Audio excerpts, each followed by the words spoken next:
2 দিন ধরে এত বৃষ্টি হচ্ছে। এমন চলতে থাকলে চাষের ক্ষেত জলে ডুবে সব ফসল নষ্ট হয়ে যাবে। তুমি চিন্তা করো না, ভগবান ঠিক রক্ষা করবে। না, এভাবে বসে থাকলে হবে না। আমি বরং যাই গিনি, জল বের করার যদি একটা ব্যবস্থা করতে পারি। বাবা, আমিও যাব তোমার সাথে। তুই যাবি? আচ্ছা চল। সাবধানে যেও। দুগ্গা দুগ্গা। যাক বাবা, একটু জল বেরিয়ে গেলে ফসল একটু বাঁচবে। ও বাবা, দেখো এখানে কত মাছ। চলো না আমরা মাছ ধরি। হ্যাঁ রে, এত বৃষ্টিতে 2 দিন বাজারে যাওয়া হয়নি। যদি মাছ পাই তাহলে গরম ভাত আর মাছের ঝোল খাওয়া যাবে।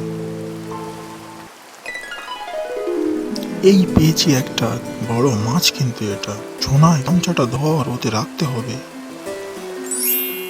ভালোভাবে ধরে থাক বাবা, পালিয়ে না যায় আবার।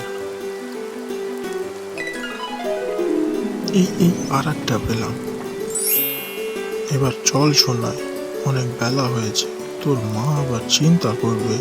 মাছগুলো নিয়ে গেলে তার রান্না করতে হবে তো। চল চল বাড়ি চল। গিন্নি, ও গিন্নি। তোমরা চলে এসছো? জল বের করে দিয়েছে, কদিন নিশ্চিন্তে থাকা যাবে এবার। মা মা দেখো আমরা কত মাছ পেয়েছি। এই মাছগুলো দিয়ে গরম ভাত ও মাছের ঝোল করো তো গিন্নি।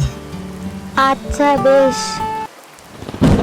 ওই গো গিন্নি, হলো তোমার?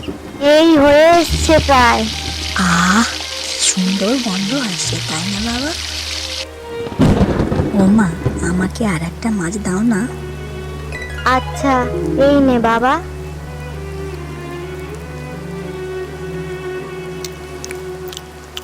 ভিডিওটি ভালো লাগলে সবাই লাইক করে দিও। কেমন লাগলো ভিডিওটা কমেন্ট করে জানাবেন কিন্তু। অবশ্যই করে সাবস্ক্রাইব করবেন আরো নতুন নতুন ভিডিও দেখার জন্য।